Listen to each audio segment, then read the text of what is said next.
La cocina de fogata molecular, esta modalidad culinaria fusiona la tradición del fuego con la innovación de la gastronomía molecular, creando experiencias culinarias únicas en entornos al aire libre.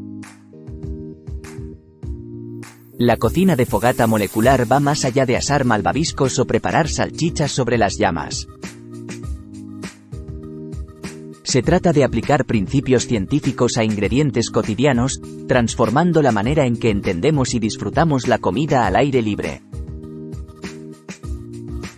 La creatividad se desata con técnicas como la gelificación, la esferificación y la espumificación, utilizando utensilios simples y elementos naturales.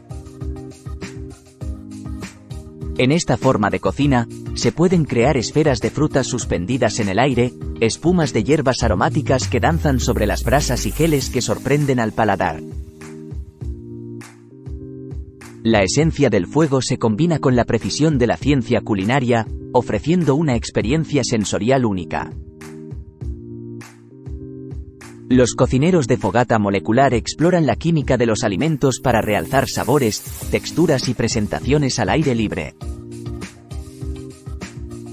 Aunque pueda parecer avanzado, esta cocina puede ser accesible para cualquier entusiasta con una fogata y curiosidad culinaria. La cocina de fogata molecular eleva la cocina al aire libre a una forma de arte, fusionando la tradición con la vanguardia.